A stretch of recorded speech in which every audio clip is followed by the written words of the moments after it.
está conversando sobre o papel da universidade nos dias de hoje, né?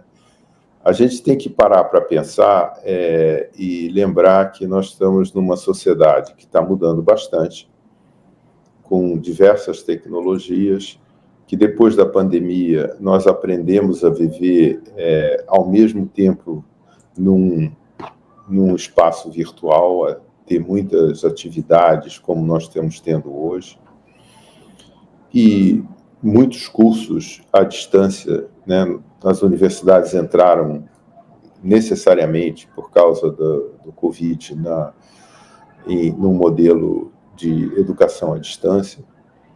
A educação à distância é o que mais cresce hoje no Brasil como cursos de terceiro grau.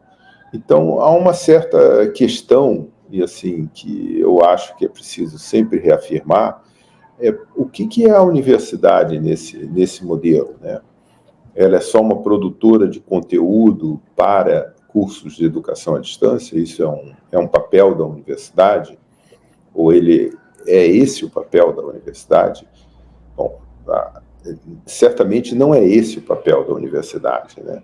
Primeiro, existe uma questão da formação do ser humano em si, né? A universidade como um ambiente de experiências, não como um ambiente só de aprendizado. O aprendizado de qualidade é uma coisa muito importante, mas a experiência e a vivência do aluno no campus e nas suas relações pessoais, em todas a sua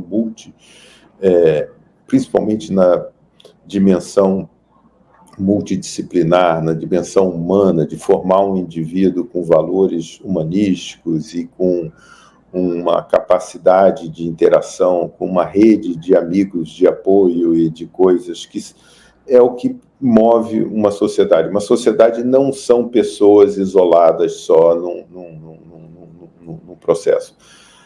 A relação delas é importante para a construção até das riquezas que a sociedade vem a produzir.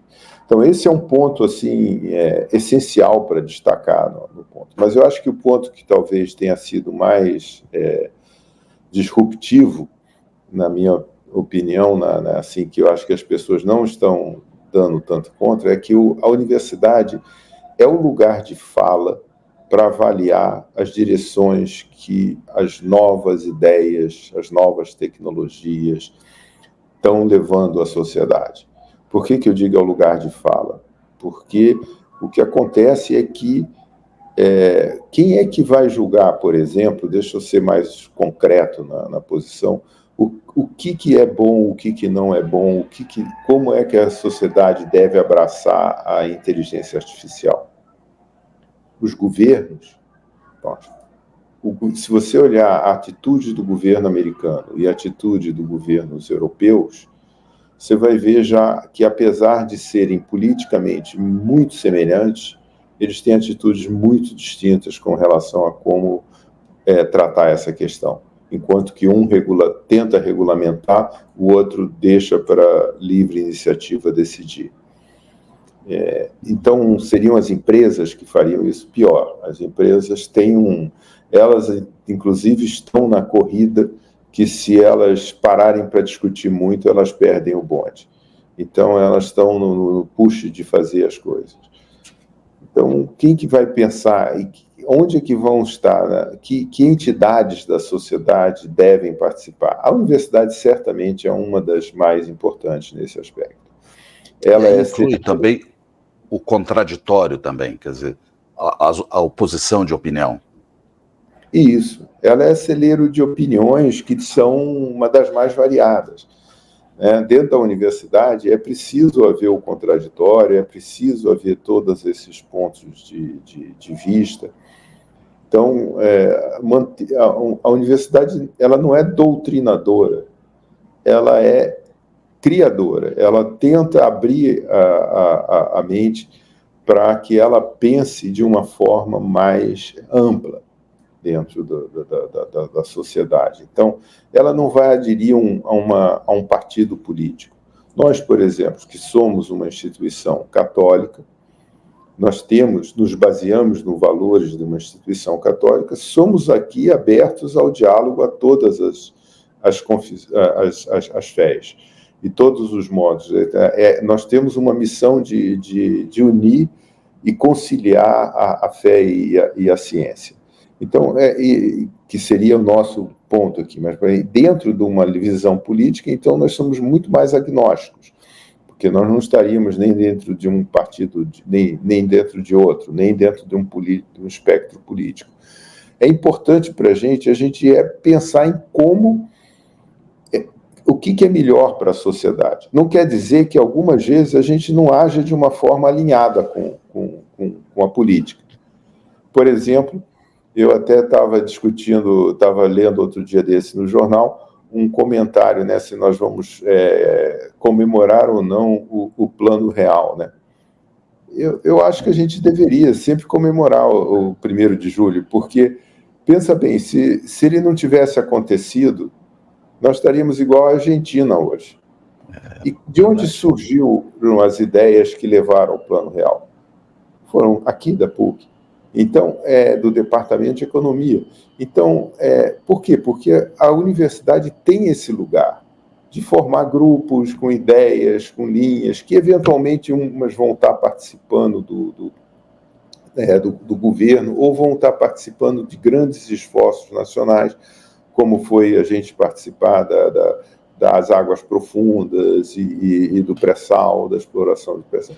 A gente sempre faz parte do ethos da universidade buscar essa participação e ser uma visão independente, né? Por exemplo, quanto dos trabalhos que foram feitos aqui não promoveram a segurança das operações offshore e tudo mais?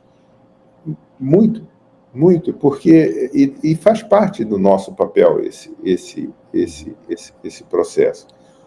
Hoje, na sociedade, a gente ainda tem um papel bem mais difícil. Sabe por quê, Cavalheiros? Porque, no passado, a gente dependia de grandes entes para alavancar a universidade para a sociedade. Era o governo, com uma visão desenvolvimentista, ou eram grandes empresas como a Petrobras, com uma visão também de desenvolver o país. Hoje, se você vai na Petrobras ou vai em todas as outras empresas, você vai encontrar um ecossistema de inovação totalmente voltado para pequena inovação, para inovação que é uma inovação que não é aquela que a própria grande empresa ou que o próprio governo vai transformar em riqueza. Então, nós temos que conseguir agora gerar riqueza em todos os cantos da sociedade, tá? Com outros temas. Nós temos que ter inovação no turismo, inovação na gastronomia, inovação na cultura, inovação nas estruturas sociais, no atendimento à saúde. Nós temos que buscar isso em todos os cantos agora, como uma universidade mais completa, né? A nossa ambição de querer abrir a faculdade de medicina, que infelizmente não foi permitida nesse momento por causa do edital do MEC, ela era porque a PUC tem que ir para a área de saúde. Porque as inovações que vão ser importantes para a humanidade no próximo século, pelo menos nos próximos 30 anos, vão ser as inovações relacionadas com a área de saúde. São os vírus, são todos os fármacos que vão ser os grandes impulsionadores. Nós já conseguimos fazer praticamente qualquer desafio. Quando a gente estava discutindo lá na questão da exploração marítima, se a gente já colocaria uma plataforma lá embaixo, sem pessoas atuando, né? Sim, tem desafios grandes lá tecnológicos, mas eles são menores do que você controlar um vírus como a gente aprendeu na pandemia. Então, hoje, o que todo o nosso mecanismo de ciência e tecnologia, ele tem que olhar para a área de saúde como uma área prioritária também. E a papel da universidade não é só, digamos assim, eu vou abrir um curso para formar médicos. Sim, formar médicos é muito importante, formar médicos com uma visão humanista, formar médicos capazes de entender toda a tecnologia, inteligência artificial, capazes de lidar com a pluralidade de um Brasil amazônico, como a gente tem, é muito importante. Mas é mais do que isso, é que os grandes centros de pensamento do país têm que se mover para uma direção também de fazer pesquisa nessa área, porque é uma área importante para ser trabalhada. E aí vem também a questão, professor Gattazzo, da temporalidade das tecnologias, né? As tecnologias, você tem uma pesquisa, mas ela tem um período de aplicação, de retorno. Agora, os pensamentos e os conceitos, que são a direção de um país e a direção da sociedade, representado por empresas, pessoas e universidade, essa é a questão central que você toca, então. Pois é, exatamente. Quer dizer, eu acho que a universidade nunca vai abandonar os grandes temas da humanidade. Eu acho que faz parte de todas as universidades como entes, não o que a gente chamava de universidade de pesquisa, mas a universidade de pesquisa ela foi muito deturpada na implementação do modelo aqui no Brasil, principalmente. Porque a universidade de pesquisa nos países do norte, do Global North, para fazer um contraponto ao Global South, elas eram diretamente voltadas para a questão do desenvolvimento industrial do país. E até pior, para ser mais sincero, elas são muito voltadas para o desenvolvimento bélico também, e da corrida que até hoje existe, armamentista, para todos esses gastos que a humanidade está fazendo em guerras, infelizmente. Aqui no Sul, nós tínhamos que estar olhando para maneiras de fazer desenvolvimento que erradicassem a pobreza, que erradicassem as doenças endêmicas, que trabalhassem num outro modelo. Um modelo mais... Agora, erradicar a pobreza, ou a gente tem um Estado que é, como a gente já pensou o modelo, né, um Estado que é, em si, um Estado empreendedor, ou a universidade em si se torna empreendedora também, porque ela tem que formar empreendedores do começo ao fim, quer dizer, as pessoas têm que colocar na equação aprender a empreender junto com aprender qualquer assunto dentro da universidade. Esse ponto é fundamental, né, Marcelo Gattazzo? Quer dizer, quais são as grandes diferenças de pensamento entre o Global North, como se disse, e o Global South, em termos de estratégias, desenvolvimento, capacitação? Quais são as grandes diferenças? Acho que a principal diferença é que a gente tem que parar de querer ser bem visto por eles, no sentido assim de ser admirado por eles, e parar de querer fazer as coisas que eles fazem. A gente faz as coisas que são necessárias para nós, dentro do nosso universo, em parceria com eles, abertos. Não sou contra a ciência aberta, sou totalmente favorável à ciência aberta, a tentar fazer. Nós fizemos aqui a criação da linguagem Lua na PUC também, que é uma linguagem importante e que foi feito totalmente como uma open source. A gente quer desenvolver a humanidade em uníssono, mas o que a gente não pode é correr atrás de fazer avanços tecnológicos em assuntos que, se forem tecnológicos, em assuntos que nossa indústria não seja capaz de suportar.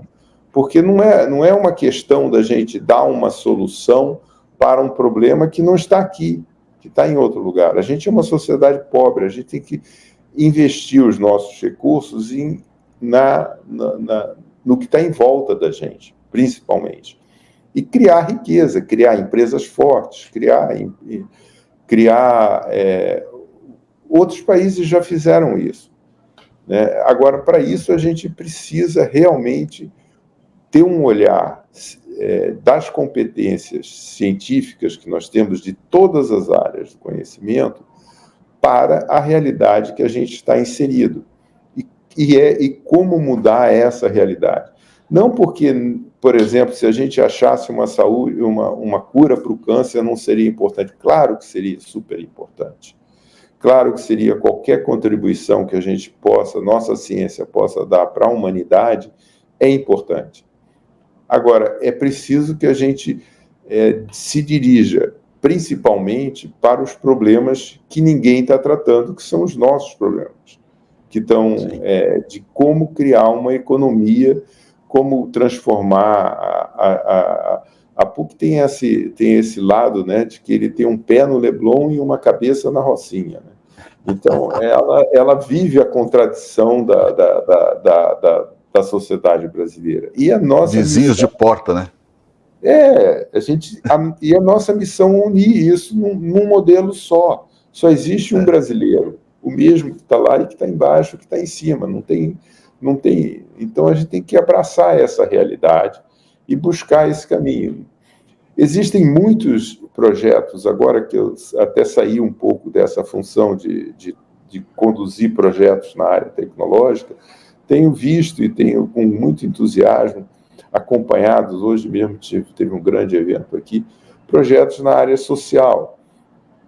Acho isso super bacana. Não que eu saiba fazer, eu estou procurando ainda qual é o modelo que isso vai ser fortalecido. Como é que a gente acerta o ambiente da universidade para que essas plantas cresçam mais fortes dentro do nosso...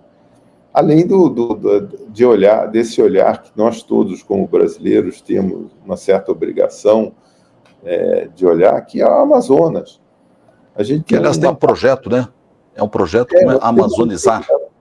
Que se chama Amazonizar, que não é a Amazônias em si, é o coração, é o verbo. Nós temos que olhar para a Amazônia, nós temos que olhar para lá, não para chegar lá e ensinar ninguém a fazer nada, não. Já existem muitas iniciativas dentro da própria Amazônia, com bons institutos, com boas... Nós temos que fortalecer isso, integrar isso no nosso dia a dia, porque esse eixo que principalmente passa por São Paulo, que é o nosso carro-chefe industrial, ele precisa olhar para lá, com um olhar, não como um olhar de superioridade, mas como um olhar de fraternidade, de olhar para aquilo e dizer que aquele pessoal que está lá conhece melhor aqueles problemas e nós vamos achar uma maneira de fazer uma bioeconomia realmente forte, porque a gente tem essa riqueza toda aqui e temos uma população de 20 milhões lá que precisa ser integrada no nosso bem-estar. Quer dizer, eu não vejo nenhuma contradição em querer que as pessoas que morem lá tenham todos os confortos e, ao mesmo tempo, preservem toda a natureza e toda a flora, fauna e tal. Acho que é tudo super natural isso. A gente tem que buscar esse equilíbrio dentro Agora, professor Gattaz, tem uma característica interessante da PUC, teve a questão do Plano Real, tem também a TecGraph, que são coisas famosas e importantes para o Brasil, e outras iniciativas, agora mas tem uma característica que ela chama outras universidades para junto dela, né? Eu vi uma experiência no ECOA, né, que tem alunos de todas as universidades nos grupos de formação, de discussão, de inovação. Essa liderança... Qual é a diferença da PUC, Rio e das outras universidades, não desqualificando ou qualificando, mas eu digo no modelo de pensamento, no modelo mental, na condução, o que move vocês nesse caminho? É um caminho digamos, de construção, construtivo no processo. A gente tem isso bem claro, porque a gente é pequeno, a PUC tem um impacto muito maior do que o tamanho físico dela, né? Nós somos 10 mil alunos, uma universidade federal aqui no Rio é de 100 mil alunos. E tem outras universidades agora particulares com 300, 400 mil, muito mais. Eu acho que a federal está mais na fase de 70 mil, mas nós somos pequenos. Mas nós temos assim esse foco na transformação, em ajudar a sociedade. E fazermos sozinhos, nós não vamos conseguir. Todos os projetos que a gente pode envolver e envolve outros grupos, a gente está aberto. A segurança disso é que a gente tem um bom quadro, essa é a nossa visão de um quadro competente, que seja capaz de interagir com os colegas, né? não que precise de uma reserva de mercado ou de uma reserva comercial para conseguir participar do processo. Nessa questão amazônica é mais do que isso, tá? A questão amazônica, eu tive recentemente em Nova York, e conversando com a universidade lá sobre a situação de como a universidade se aproxima dos povos originais. E lá eles também têm o mesmo problema. Porque o índio, digo, americano também, está cansado de gente que chega lá querendo estudar ele como se ele fosse um objeto de experimento. Ele recebe mal. Os americanos, então, aqui nossos são mais dóceis, eu acho, mas lá eles recebem mal o sujeito. Então você não pode chegar lá e dizer, eu vim aqui estudar você, eu vim aqui te ensinar uma maneira de você fazer as coisas para você ser uma potência. Não.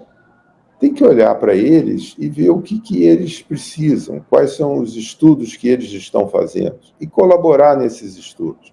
E à medida que a parceria vai se formando, a gente pode olhar para uma coisa mais ampla e propor coisas, tentar conectar com todo mundo internacional, com as grandes empresas. Nós somos muito agnósticos nessa questão a gente não tem essa, por exemplo, tem comunidades que dizem assim, tudo bem, mas a gente não trabalha com o setor de petróleo e gás. Por quê? Não entendo. Eu acho que as grandes transformações vão vir das grandes empresas, não há dúvida disso. Sem dúvida. Então, se você não quer ajudar, você só vai atrapalhar, porque é ali que vai ter a riqueza que vai permitir fazer as transformações. Então, a gente está trabalhando, esse é o nosso mote, né? Nós trabalhamos dessa forma. Entendi. Não temos outra maneira de trabalhar. Se fôssemos grandes, talvez fôssemos arrogantes e dissessem, não, nós vamos fazer tudo, a gente é a melhor universidade da América Latina, vamos fazer tudo. Não é. Não é assim. Agora, tem outra característica interessante, quando você citou Global North, né? Quer dizer, o mundo mais desenvolvido, vamos chamar assim, a interação entre a universidade, a indústria, a sociedade, essa interação parece maior, né? Muitos professores consultores, uma integração muito forte. A indústria procura a universidade para suas soluções, para os seus problemas. No Brasil, a gente está nesse nível? O que falta para isso? Nós temos um modelo brasileiro, que ele agora, na medida que nós temos as agências, e as agências tendem a montar modelos que são parecidos com os do Global North, a gente, às vezes, fica com um modelo mais parecido com o modelo americano. Mas nós temos. A experiência do TechGraph, para mim, foi muito significativa na minha vida e eu acho que é uma experiência muito interessante, porque quando não havia nenhuma lei de incentivo, o TechGraph era um parceiro forte da Petrobras. É ainda até hoje. Mas ele era mais forte relativamente, porque ele tinha uma parceria grande. E existia uma questão interessante ali, que era até do modelo de pesquisa que existia na época. Na época de 1970, né, início de 80, havia uma percepção de que a universidade, para fazer uma boa pesquisa, ela tinha que se afastar das empresas. Ela tinha que estar totalmente voltada ao problema em si, sem uma contaminação, porque senão a pesquisa virava serviços, virava consultoria, e isso era menos do que a universidade era capaz de fazer. E nós, por necessidade, por pura necessidade, porque nós tínhamos perdido o financiamento federal, que ganhávamos da FINEP no início da década de 80, no final da década de 80, no início da de 90, nós tínhamos um quadro de pesquisa, um equipamento de pesquisa muito grande. E ele ia se tornar ocioso, porque você não podia colocar todo esse custo de equipamentos na época, os computadores e tudo, nas mensalidades da universidade. Era inviável. E o projeto de financiamento naquela época com a ideia de diminuir o Estado, houve uma conotação de diminuir, efetivamente o que diminuíram foi o investimento do Estado. Porque não podia diminuir a folha, porque a folha tinha estabilidade. Então, nós caímos fora, nós, a Fundação Getúlio Vargas, vários outros grupos que eram instituições, digamos assim, públicas, mas que tinham financiamento público, mas tinham gestão privada, caíram fora do sistema. Quem nos abrigou, de certa maneira, foi a indústria, principalmente aí, no caso, foi a Petrobras, que foi a grande parceira da PUC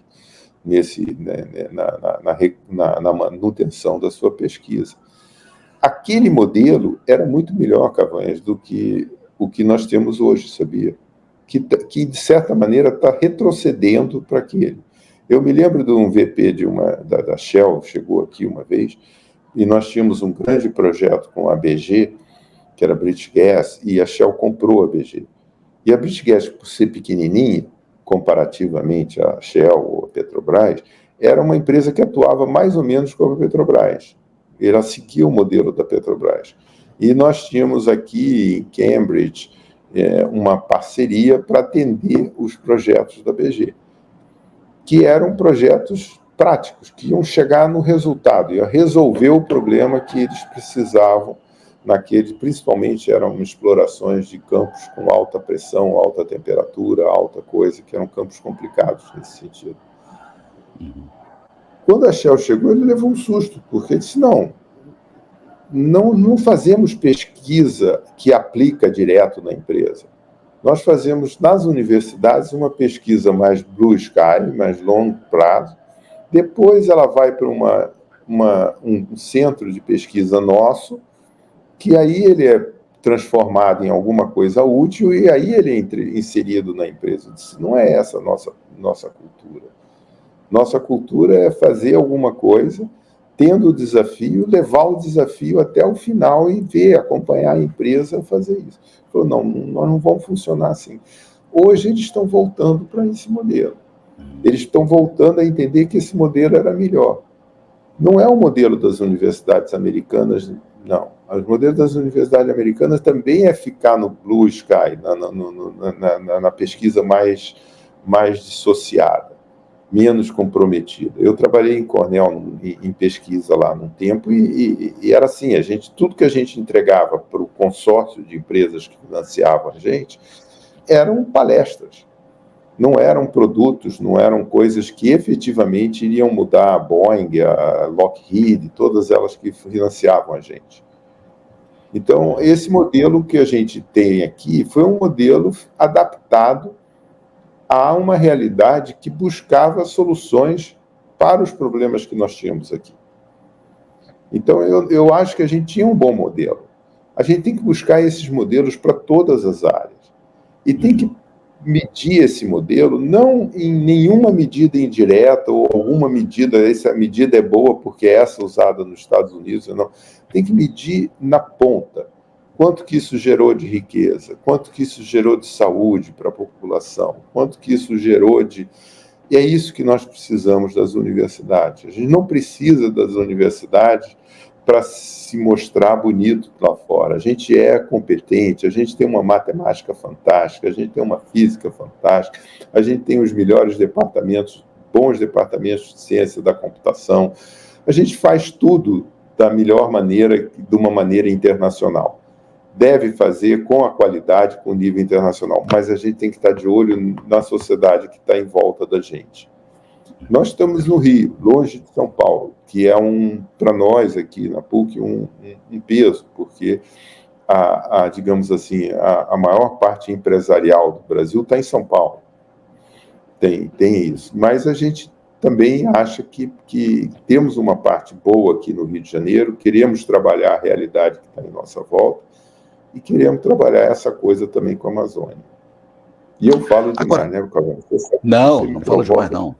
Tá tá ótimo. Não, eu quero te fazer mais uma provocação, eu prometo que é a última, porque eu sei que tua agenda é um negócio complicado aí.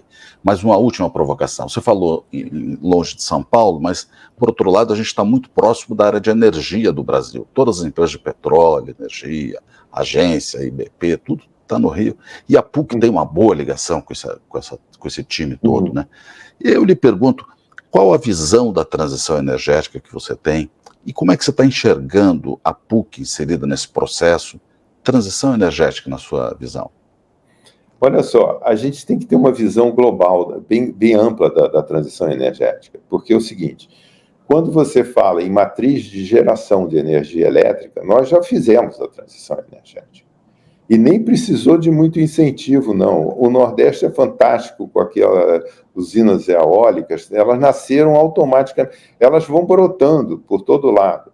Nós temos um sol forte, se você cria uma regulação, todo mundo bota placa solar, daqui a pouco a gente tem uma geração absurda de energia.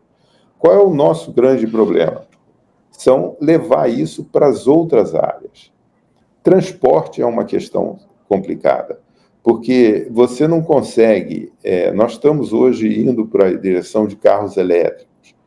Não sei, o peso da energia que você coloca em baterias é muito maior do que o tanque de gasolina. Sim. Ou um tanque de um produto de um biocombustível. Então, nós temos uma iniciativa muito grande na área de biocombustíveis. Cadê ela? Nós não podemos olhar, porque o mundo todo olhou para baterias e foi para carros elétricos, que essa é a melhor solução que tem, não. Pode ser que o biocombustível seja uma maneira para a parte para atender transporte, principalmente esse transporte individual. Claro que a melhor solução de todas não está na nossa base cultural, que nós imitamos muito o americano e criamos tudo uma solução sem transporte público. Transporte público é essencial. A gente não tem nenhum investimento que melhora a transição energética do que repor esse metrô, construir o metrô inteiro do Rio, fazer tudo que a gente tem que fazer. E isso é importante. Isso realmente faz um impacto nessa área. Agora, tem um outro setor que ainda é mais complicado da gente trabalhar, que é o setor industrial mesmo. E quando a gente fala, e mesmo na nossa produção agropecuária, ou a gente fala na nossa produção de cimento, etc., nós temos uma produção de gases de efeito estufa muito alto na indústria. Então, não adianta a gente, digamos assim, transicionar nas outras áreas sem levar isso até o final. E, às vezes, nisso, a PUC está olhando isso com carinho grande. A questão fundamental aí é o sequestro dos gases de efeito estufa. Porque não tem como você produzir cimento ou produzir mesmo álcool. Se você produz álcool, que é um combustível não poluente, a produção do álcool gera efeitos de gás carbono. Então, você tem que ter... nós temos aqui vários projetos muito interessantes de sequestro, tanto sequestro por armazenamento, quanto sequestro por